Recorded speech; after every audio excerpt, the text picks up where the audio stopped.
स्याबे त आयो त अहिले त स्याबे आउँदैन त्यो जाँदैन अहिले अब हेर्छ ठुल्ठुलो हेर्छ भनेको नि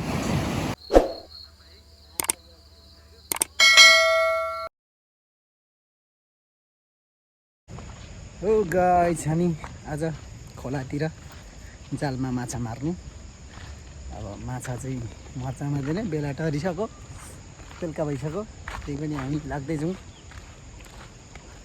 मलाई चाहिँ फेरि जालसाल हान्नु आउँदैन म चाहिँ खोलामा हिँड्ने मात्रै हो जाल चाहिँ फोपोले हान्नुहुन्छ फोपो भनेको हामी हाम्रो भाषामा चाहिँ फोपो भनेको चाहिँ काकालाई फोपो भन्छ है गाइजहरू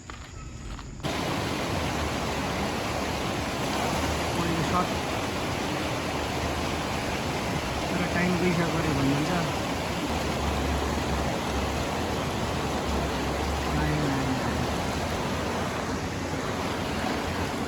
पहिलो सर्टमा आएन है गाइजहरू अब दोस्रो सर्ट हुनु आँट्यो है साँपे आयो है साँपे आयो है साँपे आयो है आयो है आयो है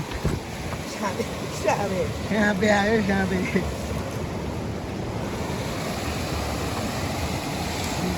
सुरुवात हुँदैछ है गाइस सुरुवात माछा लङ सर्ट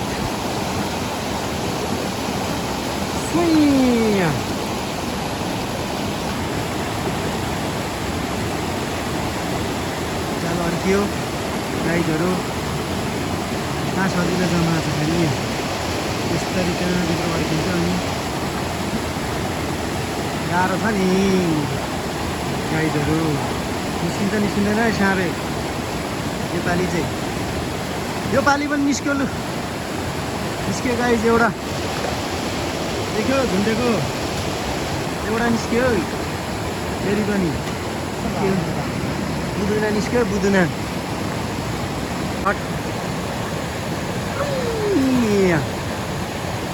हेरौँ काठमा कतिको लाग्छ माछा हाम फालो है माछाले करिब अहिले चाहिँ बेलुकाको 6 बज्न लागिसकेको छ समय टरिसकेको अवस्थामा पनि फेरि पनि आयो अहिले पनि 4-5वटा कतिवटा हो टन्नै आएछ लु टन्नै आयो टन्नै लाग्यो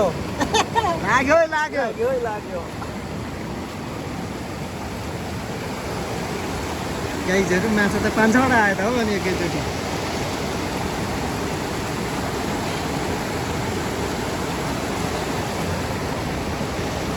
आउँदैछ माछा फेरि गाइज अर्को सर्ट सुरु हुनु लागेको छ है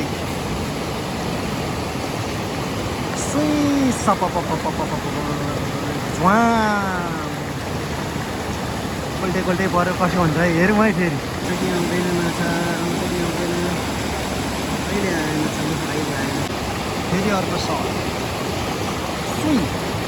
अब हेरौँ माछा आउँछ आउँदैन मैले आयो एउटा त गयो हो पिलिक त गर्दै थियो आएको थियो गयो एउटा उम्कियो गाइजहरू सर्टको तयारी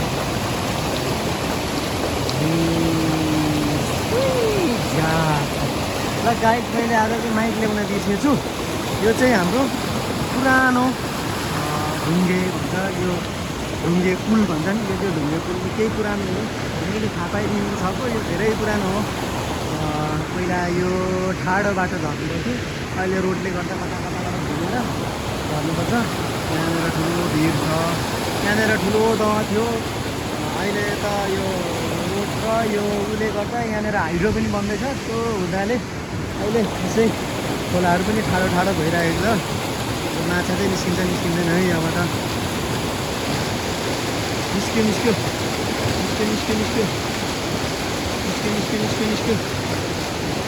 3वटा चाहिँ निस्केछ है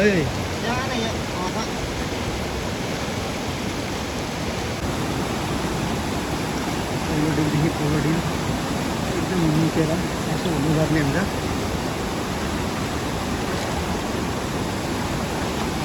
मरे जस्तो देख्दैछु एउटा त आएछ गाई फेरि फेरि पनि सर्ट लाएर शून्य झ्याप्प अलिक भरि ठाउँमा लागेन क्या हो म त्यसो गरेँ पनि kasi अहिले भने ठ्याक्कै हामी त्यो ढुङ्गेको पुल मुनि आइपुगेका छौँ। ढुङ्गा चाहिँ यो ढुङ्गे आँखा निस्किँदैन यसले सर्ट लाएर निस्केन।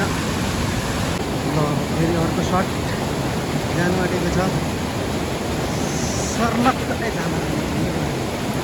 लाएर अहिले हामी यही ढुङ्गेको मुनि नै छौँ। अझै पनि यहाँनिर कता हो मसान घाट छ है गाइज। यहाँ चाहिँ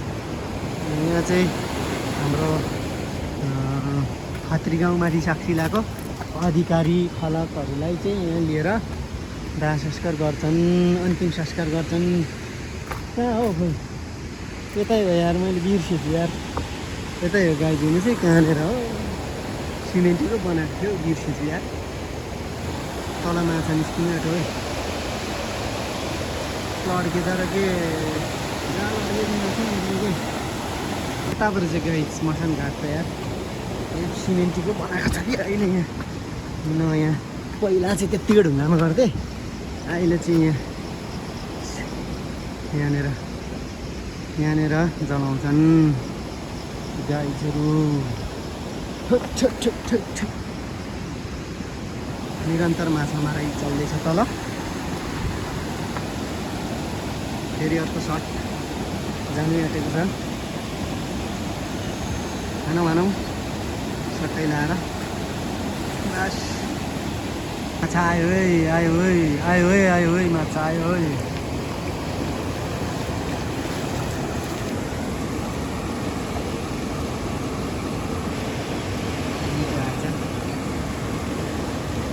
कहाँ सजिलो चाहिँ जाल अड्किन्छ, त्यसरी पानीभित्र पस्नुपर्छ, निकाल्नुपर्छ। फलामले खतम पारिहाल्यो त्यहाँ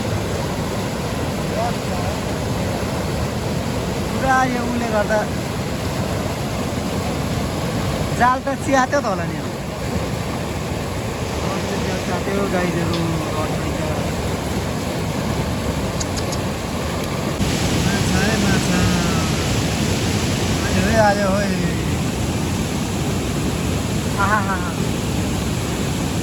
भाग्नु चाहिँ नपाएँ, ढिँडो रमाउने भयो।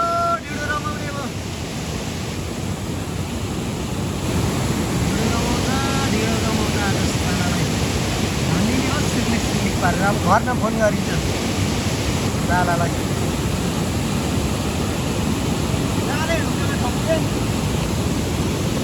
ठिकै छ, आयो 3-4 चारवटा भए पनि फेरि यस्तै नै हुन्छ गाइज।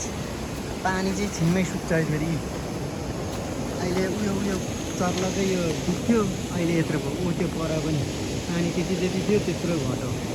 हाम्रो टिलेर गाउँको लागि अचम्मक छ है गाइजहरू। आउँथ्यो पानी यत्रो छेउसम्म, अहिले तल पुग्यो क्या यो ढुङ्गा तल। अचम्मको छ त हाम्रो गाउँ। खोला बढ्दैछ है गाइज बिस्तारै। हेर्नु है अब यो कहाँ थियो, अब यो त्यो दाग भएको ठाउँमा छ। यो यहाँनिर छ है पानी, अब यहाँनिरसम्म छ है, माथिसम्म आइपुग्छ। अब यस्तो पो छ तर अब के हो त्यो दागै मेटायो। अब दागै मेटाइसक्छ। अब आउने बेला भइसक्यो, पानी बढ्दैछ बिस्तारै बढ्दैछ। साब्यो माछा भाइ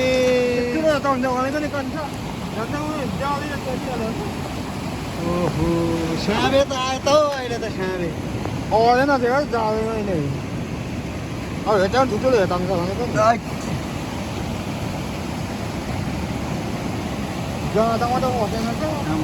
यो त अनि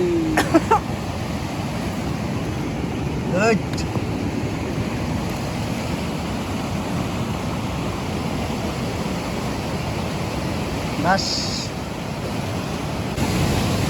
भररम आयो है अहिले पनि भररम। एकै तालमा 4-5 वटा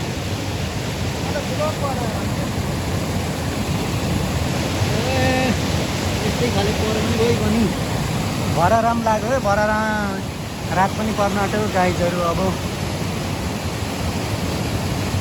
ल गाइज हामी चाहिँ रात पऱ्यो, त्यही भएर आलो माछा खानुपर्छ, त्यही भएर सट्ट लाएर घर हिँडियो।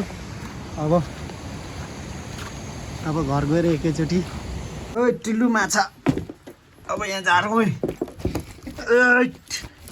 अझै पनि लाग्थ्यो नि माछा त, तर माछा त लाग्दै थियो। अरे मजाले लाग्यो। खोइ त हौ। सुनेको छ र अब मजाले भएको भयो त। लु माछा चाहिँ टक्क अब सबै फुक्ने हल्ला गर्नु हुँदैन। यता भुँडीमा गएर गु भइसक्छ, छेउमा जाने बेला सबै। ल गाइस माछा अलिकति टक्क गरियो, यहाँ मरमसला मेरो भुँडिँदैछ, यहाँनिर अलिक बाँकी छ, यसलाई सुकाउने टक्क लाएर अब बनाएर खाने गाइस। टमाटर सब पाकिसक्यो, टमाटर मरमसला टक्क। अब यो माछालाई सट्ट लगाउने,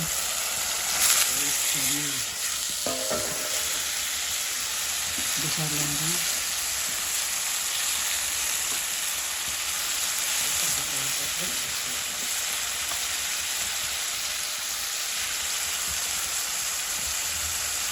ल गाइस यसरी खाइन्छ, खाएको चाहिँ देखाउँदिन है, मेरो भुँडी दुख्छ फेरि।